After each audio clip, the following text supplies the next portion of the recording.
we acknowledge their traditional lands and pay our respects to the custodians and elders. 那今天我们来到了悉尼的地标建筑 Opera House 歌剧院，对吧？然后今天我们节目呢非常有幸请到了远在美国迈阿密的一位建筑师，对吧？苏杰老师。等等，这个画面我梦见过，你等等。带回到这个建筑建造的年代嘛，因为那个时候，科学技术没有现在我们这么发达，计算机建模啊什么都非常先进了。那个时候如果能做出既有建筑感又有雕塑感，然后它还有一点数学的美感，我觉得这个在那个时代，因为那个时代是现代主义还没有彻底展开的时候，那个时候大家脑子里边最 fashion 的是直的东西，是方的东西，所以这个是非常特别的一个设计。像你刚才讲到，就是说在50年代的时候，计算机并不发达 ，Opera House 主要是用水泥预制件来构建的。当时遇到一个最大的问题是怎么能把这个水泥预制件构建的在一个标准下面，他们就找到了一个解决办法，他们把整个这个弧度啊构建在一个同心圆上面，等于说是从一个圆形上面切出来的这些片。据我了解，那个吴总就是这个建筑师叫约翰·伍仲，他是一个有一点悲情的建筑巨匠，他是一个普利兹克奖得主，他是非常厉害的建筑师，但他一生的建筑只有6件。当时他中标的时候只有36岁，初到澳洲就做这么大的项目，我相信他对造价肯定不会有很强的概念，这是建筑师经验决定。再一方面，就是因为这是一个非常有意义的标志性的项目，所以对于当时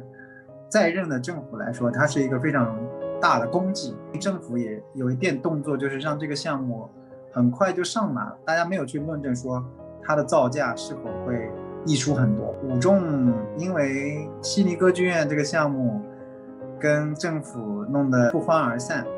当他离开澳大利亚以后，那就是他最后一次踏入澳大利亚，他连这个项目竣工他都没有来过。他在那个时代是大到你不知道它长什么样，他已经失去人能感知的尺度了。你要研发出非常精密的测量手段来确定建的是跟你画的一样，我觉得这个是很大的难度。它因为是立在一个离海面很近的地方，它的耐腐蚀性就对建筑要求非常高。你们可以看到这个建筑表面，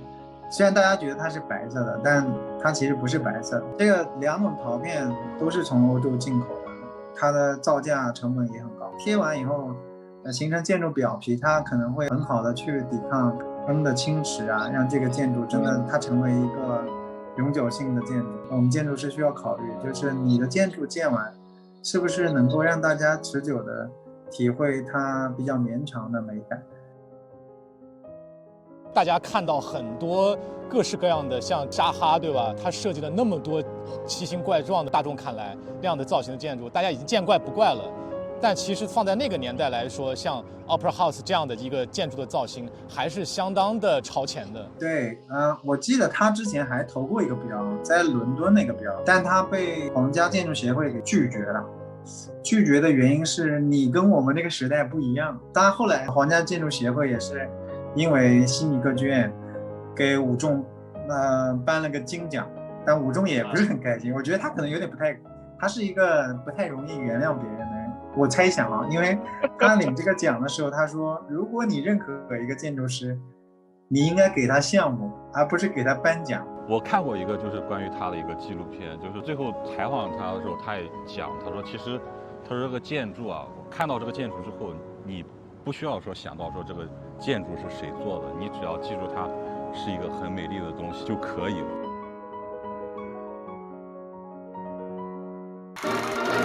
The first prize of £5,000 was won by Danish-born Jon Utzon. A storm of controversy follows. Some say it's wonderful, others think it's dreadful. It will cost £3.5 million, the winner of a world contest that should make Sydney and its people proud.